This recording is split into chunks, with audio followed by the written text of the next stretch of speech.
The other night I was driving and there's a cyclist on the road, and anytime I see a cyclist, like the 3 feet isn't enough. The reason this is so important is because my brother who passed away was killed. He was a bike rider. He got killed while he was cycling, and he wrote his final paper on why he never felt safe on the road. He was attending HQ at the time, 18 years old, and in his essay, he just felt like more bike lanes would be needed. And thankfully, over the past 13 years now, there are more bike lanes. So that was something that's very important to me, is to see happen. And another thing is just to see more drivers be aware while they're on the road, and to be thinking of the cyclists, the pedestrians. The biggest thing ultimately is to not see any fatalities. That's ultimately, I think, what I would want, and I'm sure everyone in this room would want.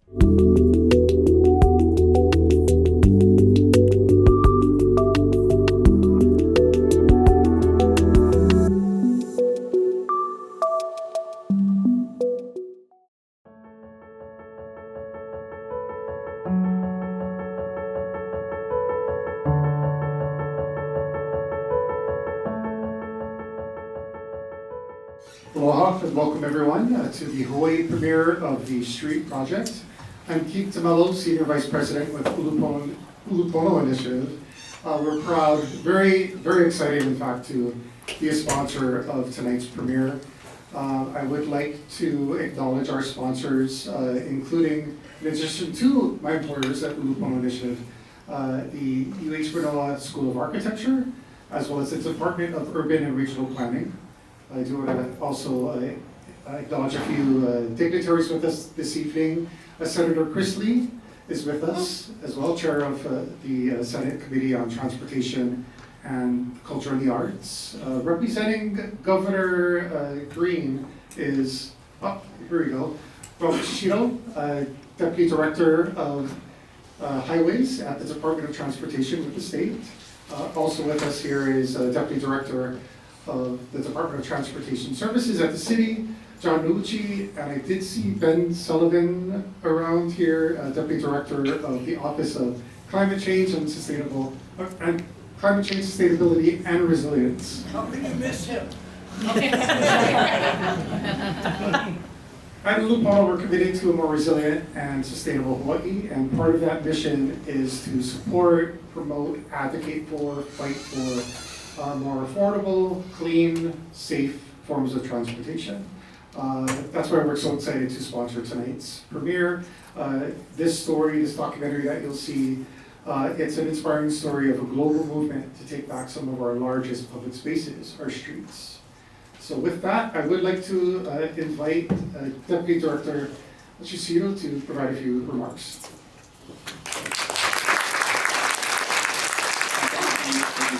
And again, I'm Robin with the State Department of Transportation. I'm here on behalf of the Governor. And I really look forward to the documentary tonight. I kind of wanted to preview and, interesting to see what kind of policies here we can adopt here to, better our streets. At the DOT, we've done a lot to make our streets safer. We've done the red light safety camera. We have it operational at 10 of our intersections now, and already we've seen about a 40% decrease in red light running. We've done a lot of things to kind of change behavior with our speed management, such as raised crosswalks, speed humps. I'm sure you guys have all run over a few here and there if you drive throughout Oahu or even Maui. Molokai is going to start getting some. Eventually Lanai, they might get some, but that we've seen speeds drop from 50 miles an hour to 30 miles an hour some places. We tried to do a lot of things with reducing conflicts, such as the no right turn on reds. So we're implementing that here throughout Oahu, and looking at other locations we can do that.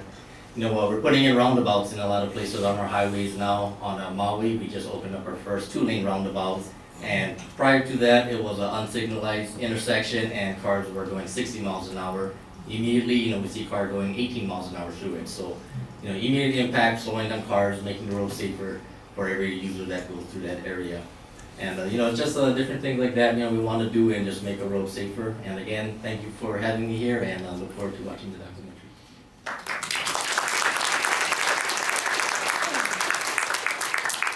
And without further ado, let's watch the documentary. It will be followed by a panel discussion moderated by Ulupono's own Katie Rooney, our Director of Transportation Policy and Programs.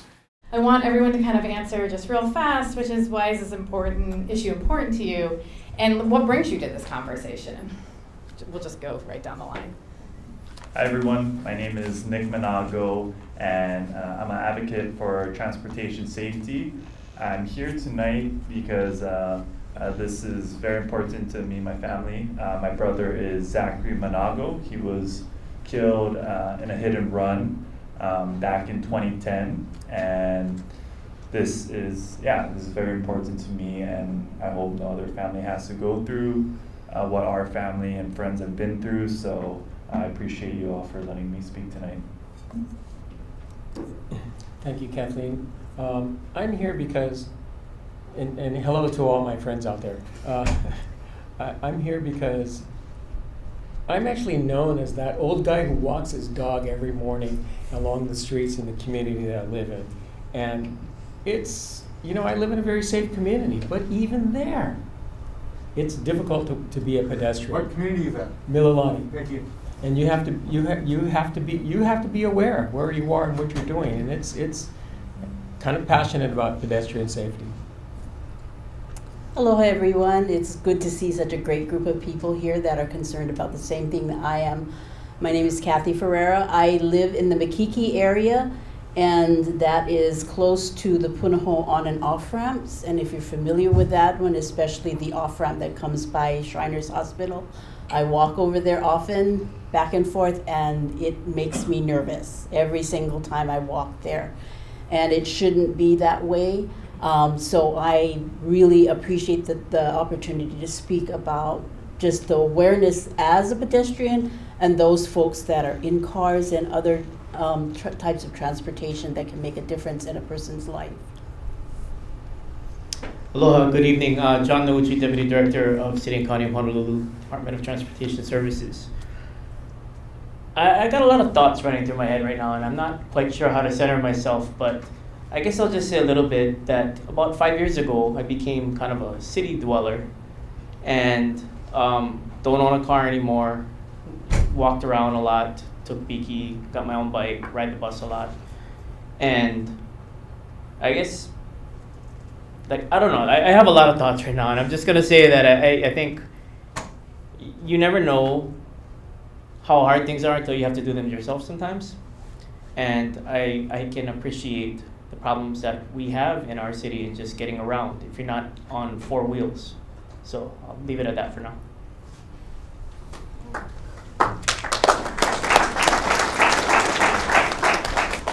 So I feel like I should have actually answered this question too, but why am I up here? Although John is really hard to beat sometimes, I won't lie after it. But I think when I look around our communities, and I do own a car and I have kids, and there's just a lot of frustration of just not being able to take some of the easier ways and other modes of transportation, or feeling really unsafe. And Ulupono Initiative is really invested in having more cleaner transportation options. And one of the key factors of that is both, are you safe, and if you feel safe. It's both of those things, the perception. And so I think, there are lots of people in our community who don't have the option of having cars for a variety of reasons, or don't drive. And I think we have to really be able to support those lives really fully. And we kind of can't right now. So at least not in all the circumstances that I'd like to see. So, so we'll watch this movie, and what I really wanted to just sort of have people to reflect about it, because there's a lot of really interesting stories in this and a lot of really interesting points. But it's not here, and some of these communities don't look quite like ours. In fact, really, a lot of them, there's some similarities, but kind of sees a little bit more of the differences. New York City is obviously very urban, but Phoenix is also very, very wide streets. Man. And I actually grew up in Albuquerque, New Mexico, which looks very similar to that. So very familiar with those. So I think just kind of to start, Kathy, what resonated in this movie with you of living here in Hawaii and doing the work that you do, and what didn't? So I think one of the things that definitely resonated with me was the concern about being safe on the street. I drove a car for many years, and I was the first in line. As soon as I was able to get my senior holo bus pass, I was there, standing in line going, yes, please. And I was born on December 31st, the last baby of the year that I was born, and I won't say what that was. But as soon as January rolled around, they opened the office, my son and I were there, and I was getting my bus pass. And I started that process because I went back to school, and as part of the University of Hawai system, a $50 bus pass is part of your fees. And it's like, if I can ride the bus and not have to hassle with, excuse me for folks who go to University of Hawai, but the Manoa parking is really difficult, and it's challenging to say the least. So to have a car in that space, so the bus was a way for me to be less dependent on the car, for one thing, but it made me feel like I was able to get around safer because someone else was at the wheel. I was not. And there's a part in the film that talked about the city bus that just sped through the crosswalk. And I actually, this Saturday, witnessed something when I was on the city bus, and I was going down Veritania Street, turning onto Ke'eaumoku, and if you're familiar with where Halepava'a is, that's a very busy intersection over there. And very often people will just speed through the crosswalk. Well, there was this woman that was just getting to the crosswalk just before the light changed. And the bus driver literally stopped, waited for her to fully complete walking across and get to the opposite side of the street. And she just shot him a shaka sign. Because how often do you see anybody, whether it's a bus driver or a regular car, doing that? So I think that resonated with me, that I felt that sometimes as a pedestrian, I don't feel safe. But that was indication to me that somebody was caring enough and wise and observant enough to say, okay, this person is walking across the street. And I just hope that more people would be that way. And that really resonated with me. One thing that didn't resonate with me so much was the bikes, in the sense that I can't ride a bike. So I have never had that experience. I rode a tricycle till I was 13. So, I mean, it's like, hello. But I think... Make adult tricycles. Yeah, I know, I've heard that. And recumbent too, and so that's really cool. So I think that was a difficult thing for me to understand, but I think from the perspective of not having the safety, if you choose that form of transportation, I think is something that would probably, I could understand more. But for me, definitely walking as a pedestrian is something that I most identify with. So, Does anybody else want to chime in on that about like what resonated and what didn't? Actually, I want to give credit where credit is due. The bus pass that you talk about that you get at Manoa is because of this guy. So you're sitting next to right here. So yeah, he was a sneaky volunteer. Yeah. We only found out, or I only found out afterwards that he's actually been responsible for a lot of changes from up until about a decade ago when you retired, right? But there was a few decades before where a lot of the improvements you've seen. And actually, he gave me my first job in transit. So that's what I heard. Yeah. I found all this out last week. Yeah, I was like, oh, okay. Come here for that. I know. And the bus stops being closer to the intersections so that you aren't making mid-block crossings. So, it's showing something that like now we kind of take for granted probably in this city. They've been there long enough, but was, if I had to hazard a guess, a huge pain in the butt to do, 15, 20 years ago? Still is. Still is. All right, fair enough. But anybody else want to chime in on the resonating? What struck you? I mean, John, you were talking about some of the things that really hit you. You want to, shall we go on to the next question? Yeah, let's go on to the next question. All right, so, all right, with that, James, then, how about, like, does this match your experiences in Hawaii?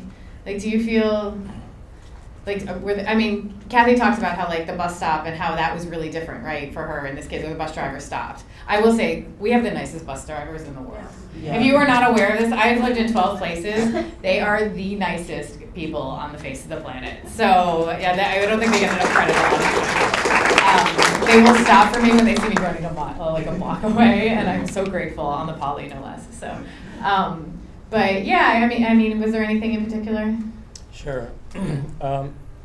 I was actually sitting there trying to think of how does this compare, and I'm actually really focused on the pedestrian experience. And just as a matter of background, is that I used to ride my bike to work every day from Mililani to the city building for about 7 years, to and from. And so it's kind of familiar with the biking experience. And the biking experience does translate from what was in the movie to what is here, except that we're not as bad, we're not as good, but we're not as bad. We're not as good as the good parts, and we're not as bad as the bad parts. But I'm actually thinking about the pedestrian experience, and why is it that you get a guy who stops and says, "Oh, you're going to kill some kid," like in the show? Because they're here, they're driving next to you, they're out there. Why is it that I am in a community where the car is stopped at a stop, and my light turns green, and he turns in front of me? Another gray-headed person not paying attention. It's like, what is it that makes people in cars not want to pay attention to people who are walking? Is it because we're not wearing bright yellow clothes? Is it because they don't care? I don't really know, but I will say this, is that translates, that inattentiveness to what's going on. I mean, those of you who do not ride bikes, do you see a bicyclist on the street every time that you drive? Do you? And I'm not talking about nighttime, because that's difficult, and you got to really look sometimes. But do you see them? Because let me tell you right now is that I know people who drive all the time, they never see a cyclist. Can you imagine? Can you see a pedestrian? So what is it? And I don't really know, and that I think is what translates. Everything else is kind of too big of a city. I think, there's actually some fun terms for that. So since we're at a university, I'll geek out for just like a slight minute. Sometimes people call that like windshield bias, right? Where you only exist or see it from the, but there's actually a newer one, which is really dorky, called motor normativity or autonormativity, where you basically value that experience higher. And this is maybe the only forum I would honestly bring that word up, either one of them at all. It seemed kind of appropriate given what we were talking about. And it does create this sort of kind of bubble effect for people. They've been researching in a few different places across the United States and in Western Europe, talking about how like people don't see a lot of it, or they only experience it through one lens and through one viewpoint. So I have to go back to my questions now. Can I comment on that? Sure.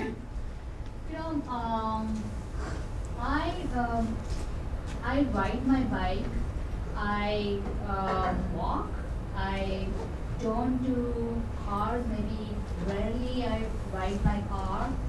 And I'm coming from mainland. I realized that I was riding my car less and less here. So I was losing the practice of riding my car. So one day I said, I'm going to ride to get confidence.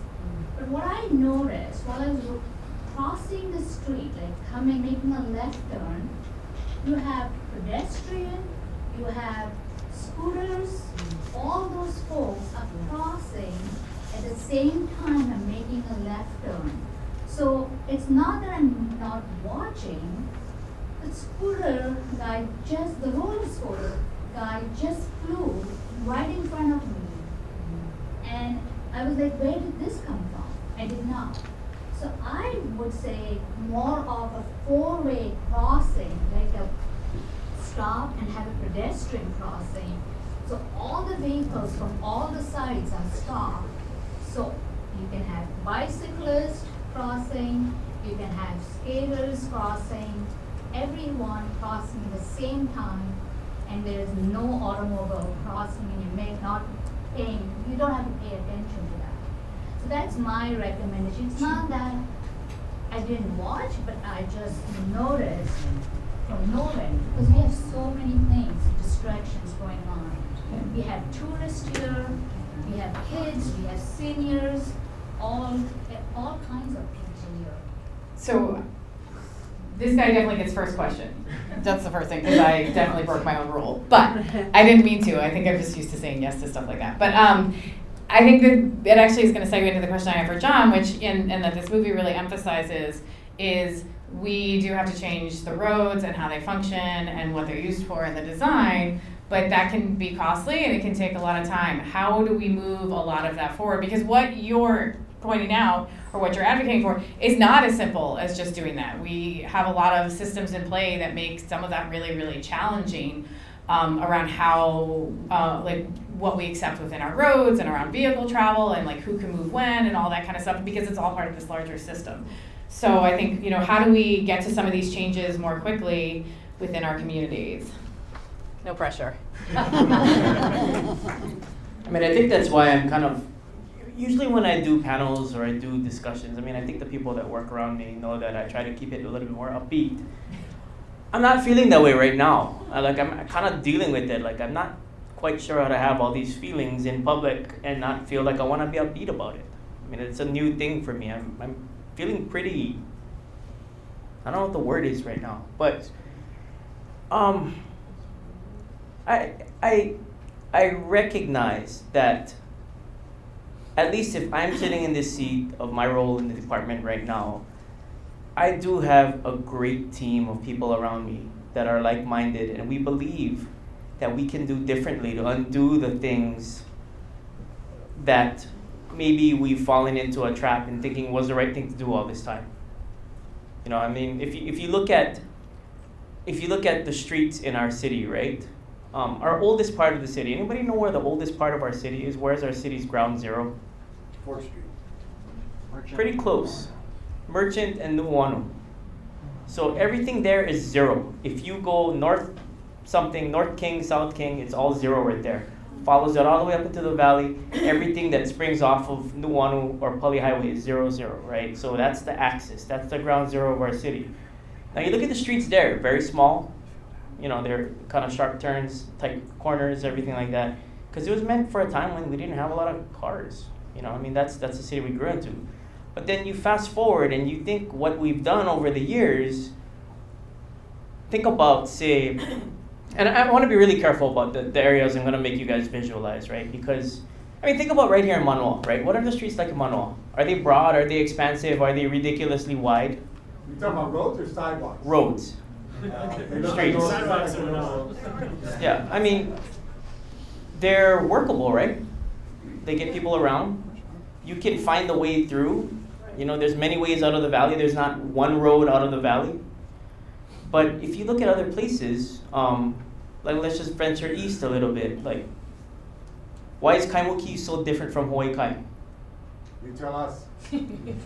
Kaimuki was the answer to Honolulu's first affordable housing crisis, right? When people worked in downtown, and in an hour, if you walk 3 miles an hour, you can get 3 miles from where people worked in downtown, because we had the harbor, we had, all the, Merchant Street, because that's where business happened, right?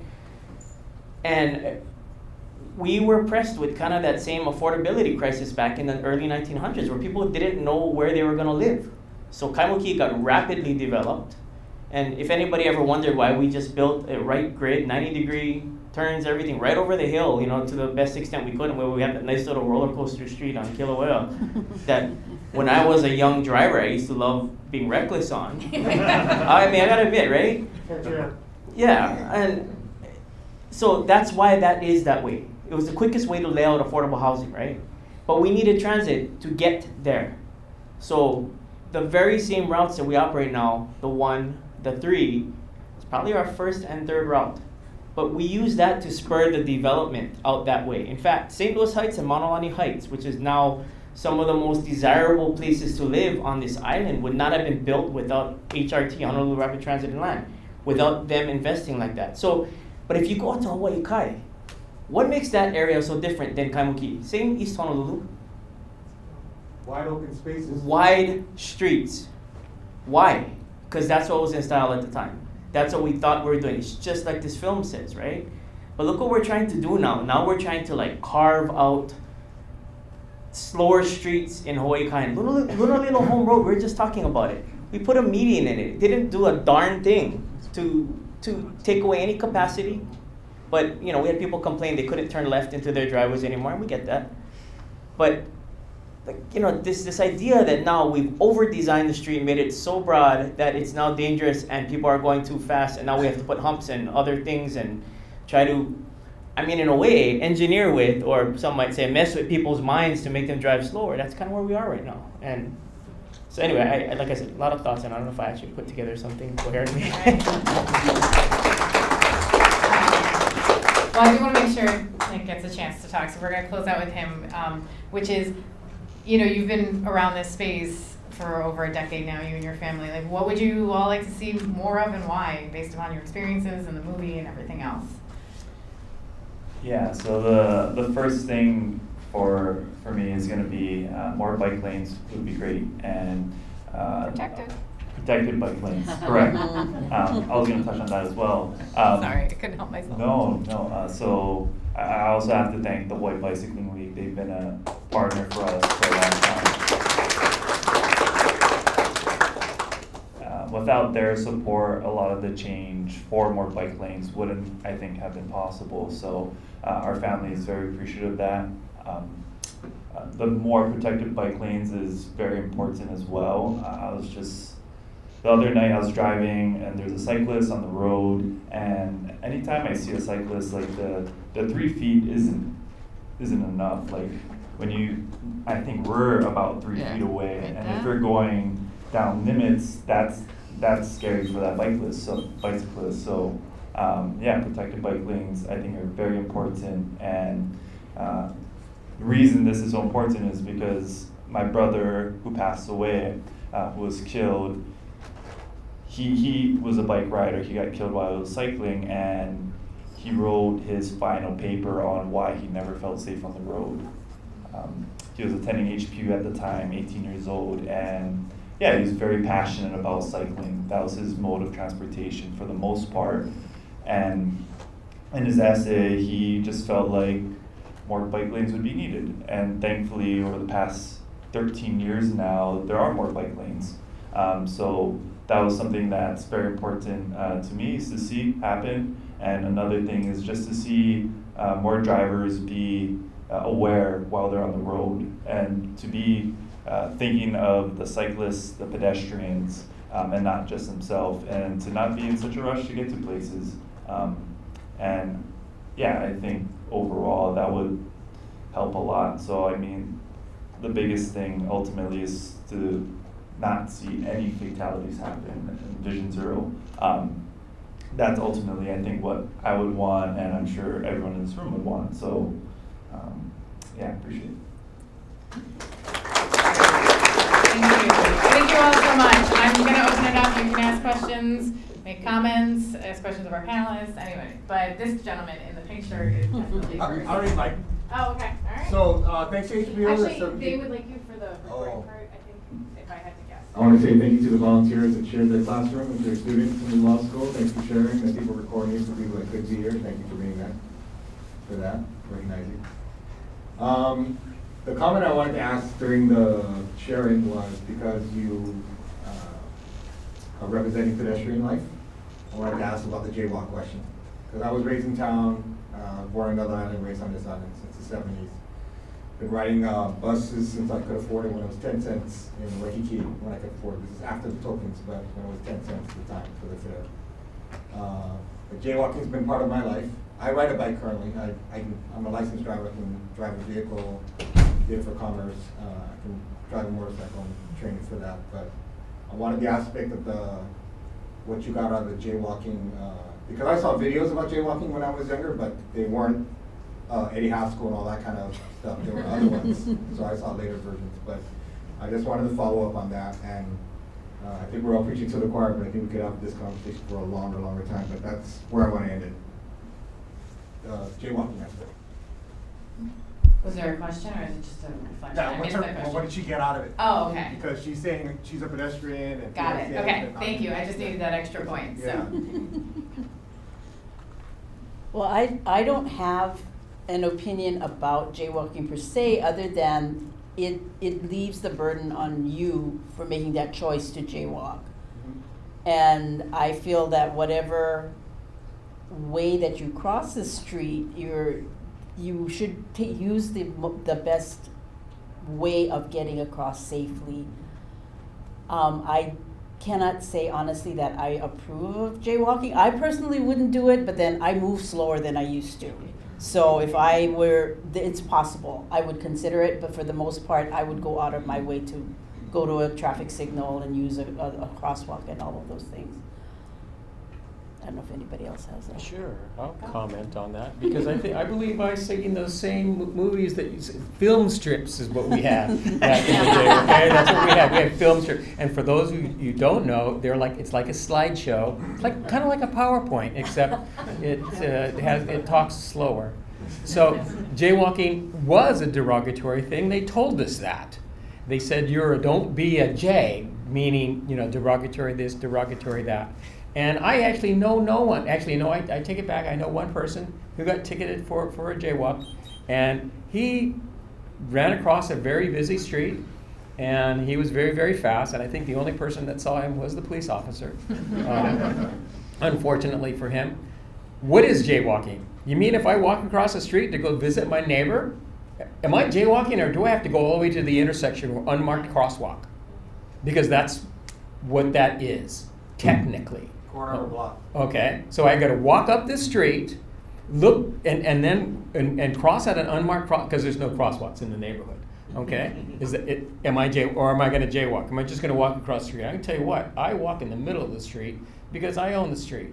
A good colleague and mentor colleague of mine standing back there told me one day, you got to just take your sofa and put it in the middle of the street and get people to slow down. Now, I haven't. You didn't think I'd forget that all?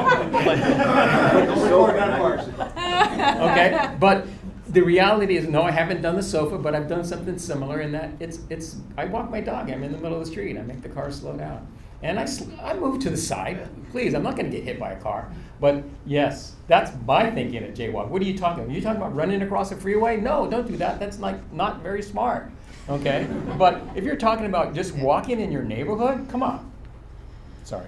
No.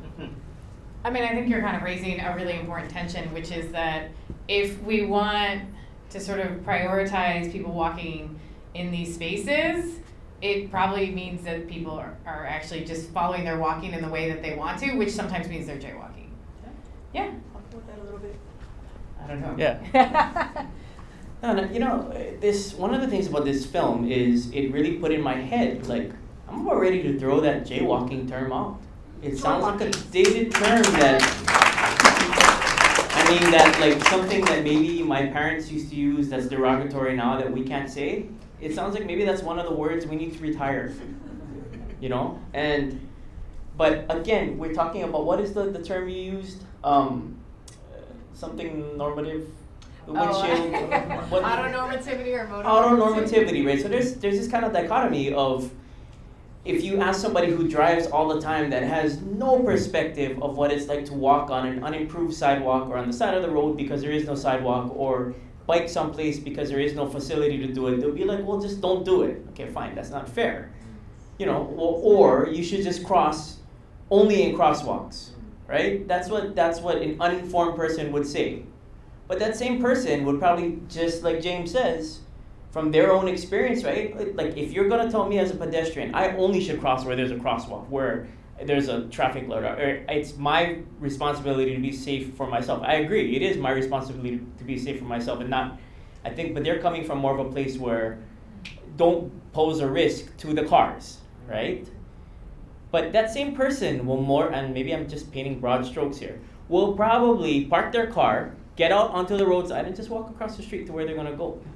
So they're doing the same thing probably that I shouldn't be doing because I'm a pedestrian, so I should only cross at a crosswalk. So that kind of just turned on that thought for me. But again, why don't we start a crusade from here that we're just going to get rid of this term jaywalking? Yeah. Just like we're not going to call them accidents anymore, it's crashes. So if somebody says jaywalking, how do we correct them? What do we say? Joywalking.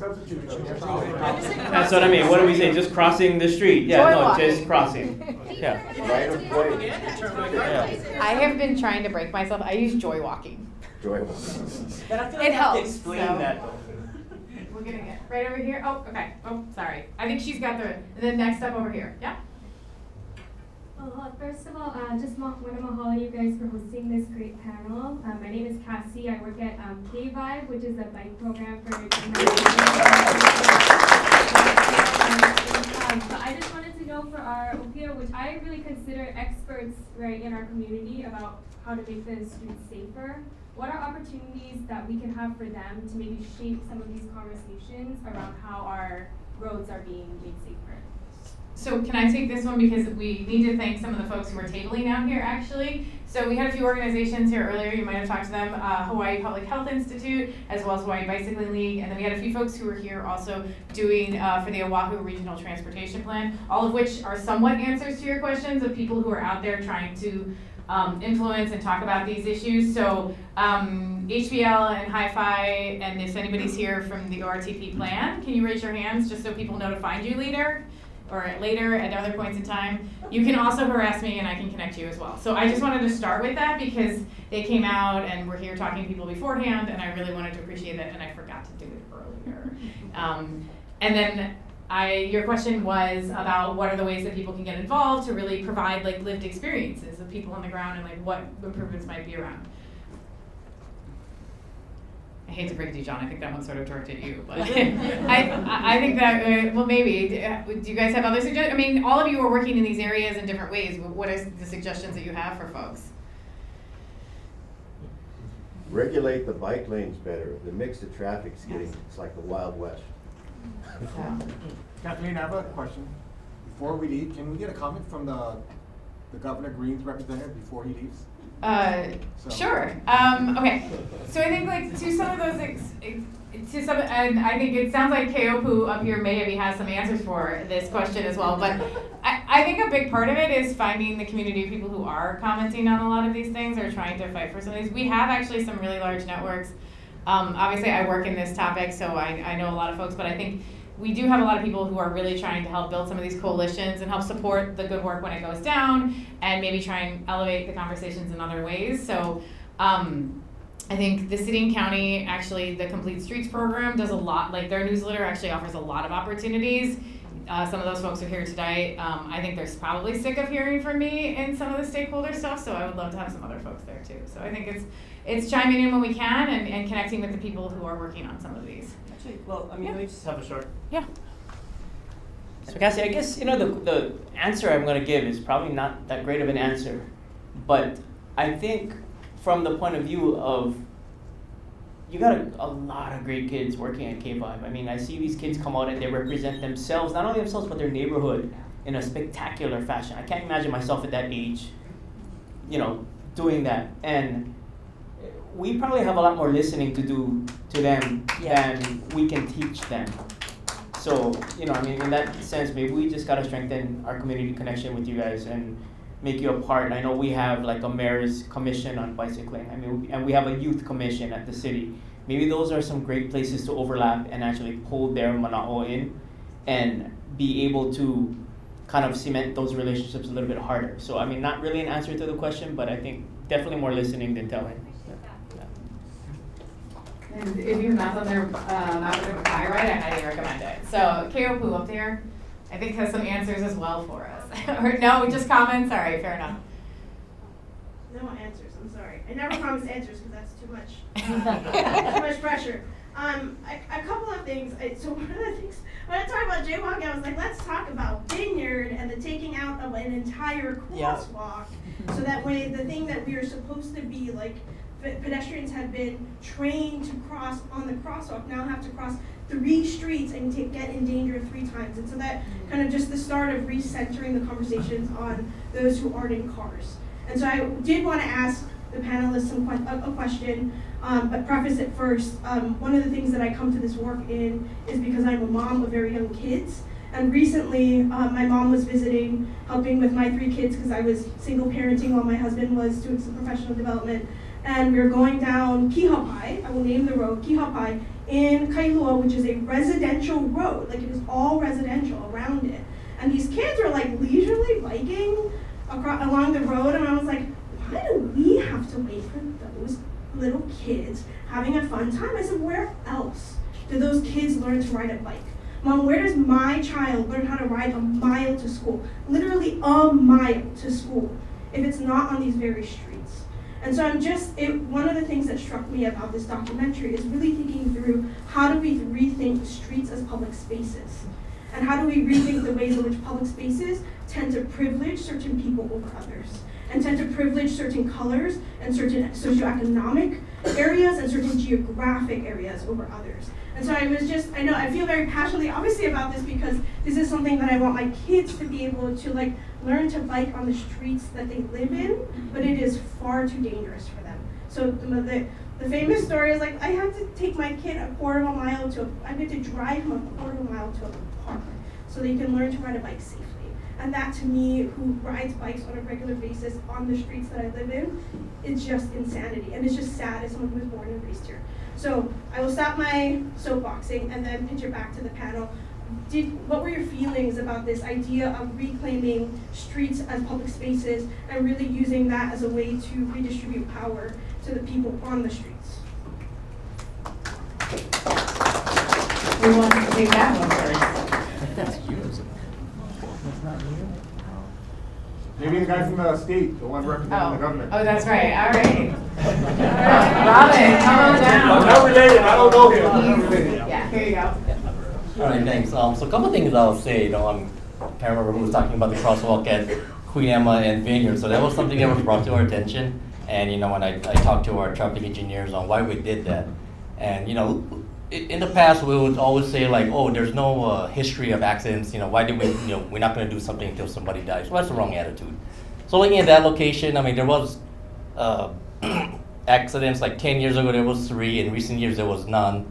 And when they looked at it, they just said, oh, there's potential conflicts. There's a double right turn, and so their answer was take out the crosswalk. So that's not probably the best solution, just to go right on and do. So we're going to look at it and kind of answering her question about how you go and you implement some of these changes. I think you're talking about an all red ped phase. And for us, if anybody knows our director Sniffin, he just do it. That's what he'll do. And in some cases we make mistakes, so we'll correct. The whole Brown and Almana where we have the all red ped, we get complaints about traffic all the time. And we make adjustments. Just recently with the city, we're gonna make some changes with the signs. I think Kevin's here too. And just make adjustments, see how we can make it better. So at that crosswalk, we're gonna look at it. Maybe putting a leading pedestrian phase would be better. And so, as far as making changes, you just gotta do it. On Maui, that's where I live. We had this one intersection with schools and a lot of kids were crossing, and the last couple of years we put in a scramble button for the MPD, Maui Police Department, where they can make the light all red, and it's just at the time when the kids cross. But the MPD says, it's a lot of resources, and can we just make an all red ped phase? So I said, yeah, let's do it. So I told our guys on Maui, we're gonna do it, and everybody we're gonna do that? Are we okay with that? You know what's gonna do to traffic? I'm like, well, people will stop. And so what? It's just during the heavy times during school. So a few times in the morning, we did ped counts, there's 12 kids. So, so what? You gotta stop, 2-3 times maybe to go for that couple minutes. In the afternoon, there's about 60 kids coming down. And again, so what? You gotta stop, but making the road equally safe for all. And last thing I would say is having community support is always great. So at DOT, recently we've been going to schools and parking with them and getting the kids support. And what I tell the kids is that when they go and tell their parents and their neighborhoods about, hey, let's make this change at this intersection, it's gonna come a lot better than me or Ed or somebody else telling it, because they're just gonna say you don't know nothing. But when they do it, it gets more receptive from them. So I think that's really good, getting community support.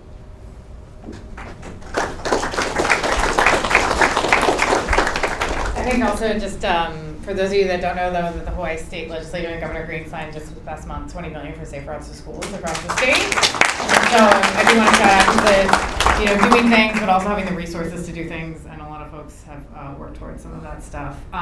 Another solution that I want to throw out that we see in some of the community spaces are also the quick builds like they talked in the movie. We actually have over 30 on Oahu here that have been put in using bollards and temporary, some by community groups with the Department of Transportation Services, and I get to say that because I work on them occasionally, so I'm going to brag a little bit about that. So, but kudos to all of those. I think lots of places have been trying them, but 30 is frankly a shockingly high number for a community of our size and where we're in this process. So, are there any other questions, comments? Take up front and then the two in the back. You want to hold that?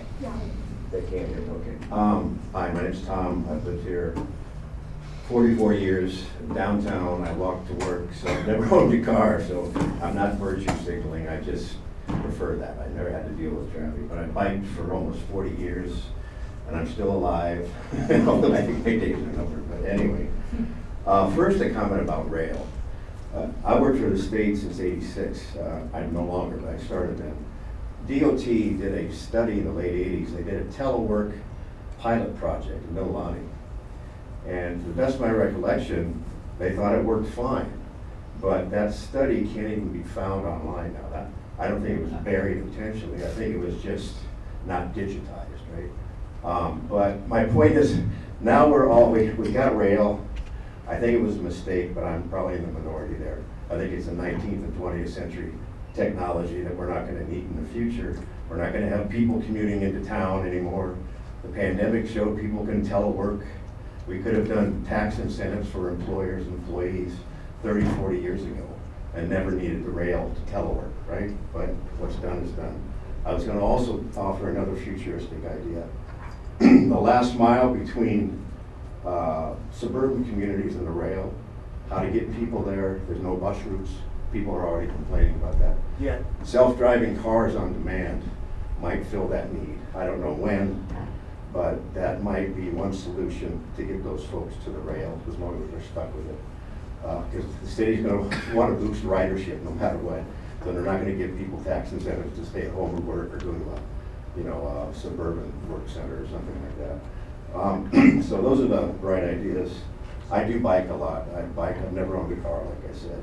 So I've noticed recently that the bike lanes, because of the increasing mix of vehicles that use them, all these electrified scooters, I've seen mopeds in them, the electric bikes, I think they're great because they're quiet, but they go by you and you don't even hear them coming. I have a bell, I have lights. I try to give people a wide berth, but I'm odd. I'm the oddball. That's not normal now. I think partly people just have this attitude almost like they're in a car, right? They feel safe, protected, privileged. But I mentioned this to Roger Morton at a downtown town hall with Scott Psyche and my state senator, Moriwaki, and Tyler, my city council person.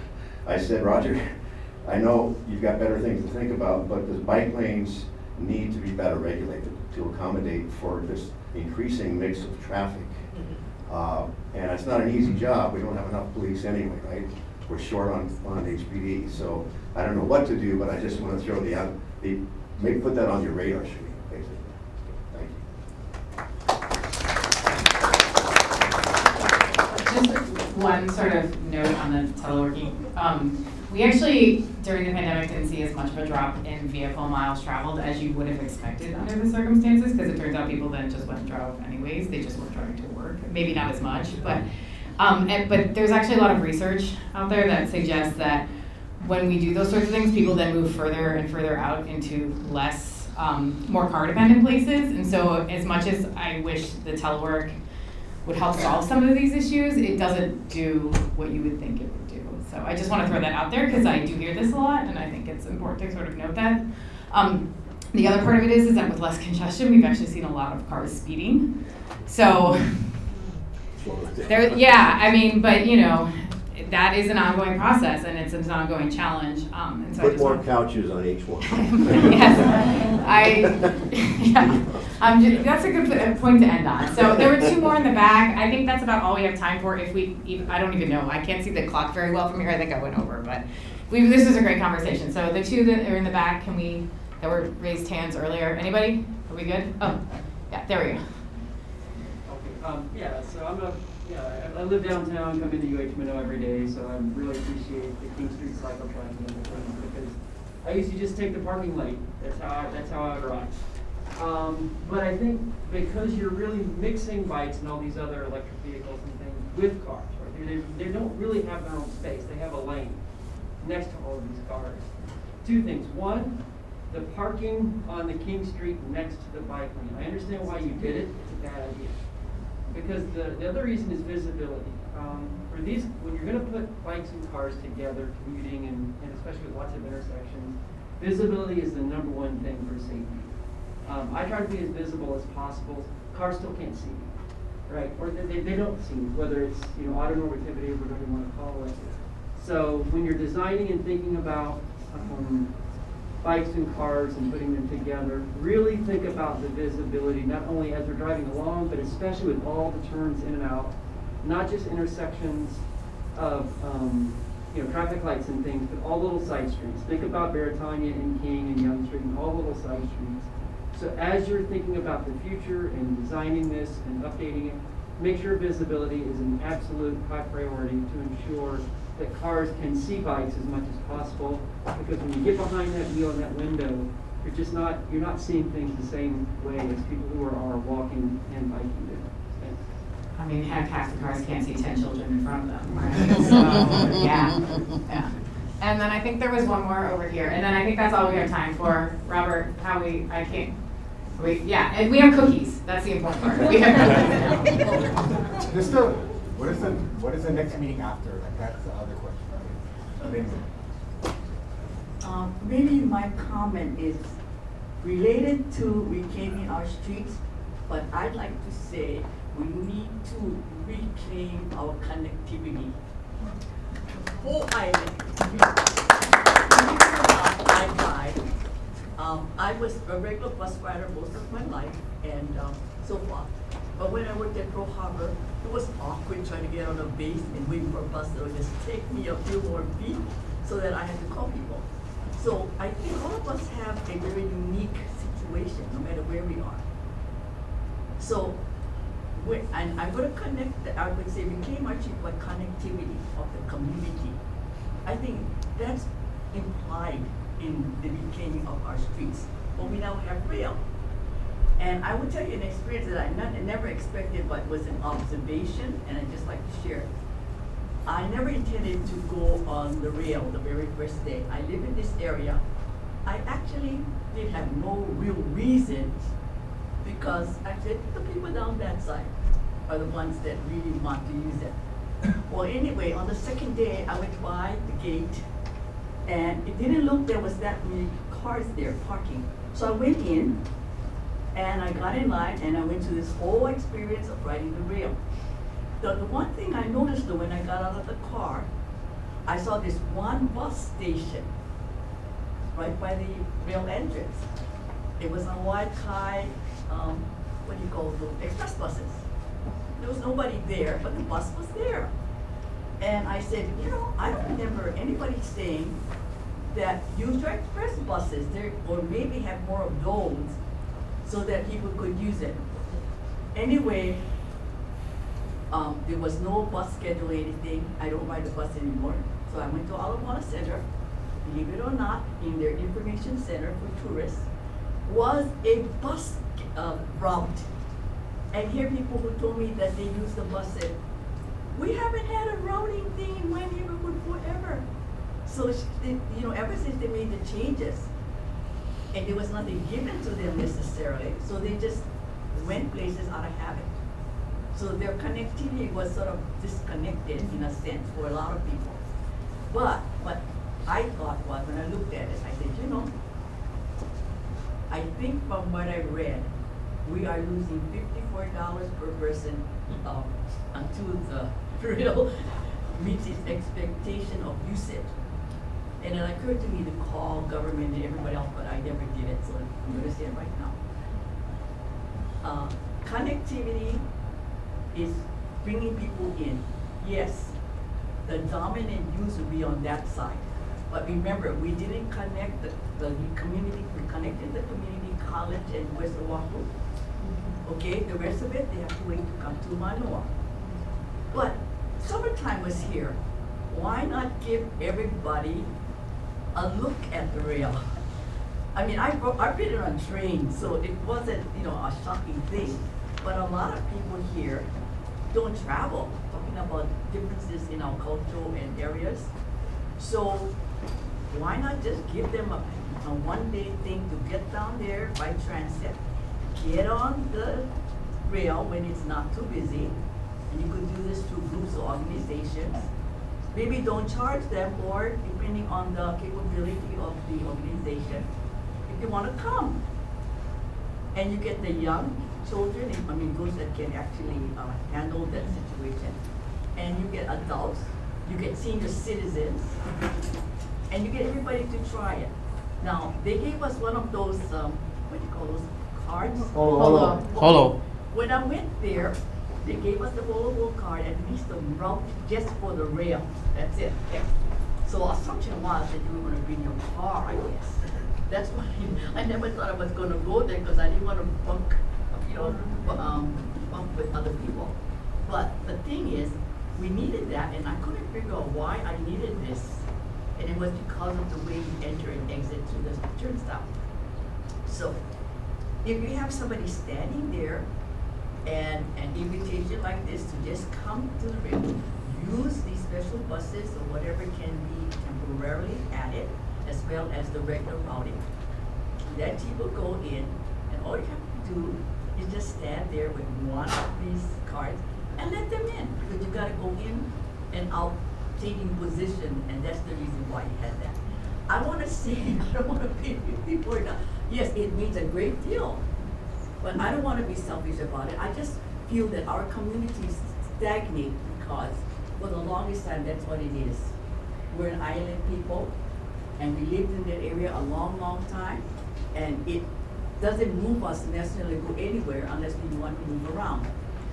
So I hope whoever's here suggest that. We've got a couple weeks more before summer, or maybe other times during the year, and it's a special pass, because for a lot of people, this is the first time thing. Yeah. So thank you very much. No, yeah, thank you. And I was going to say, like, closing on reclaiming our streets and reclaiming the connectivity and all of those things. So I'm sorry we went over 8 p.m. I probably should have moved the clock, honestly. So thank you again. I want to thank all of the sponsors.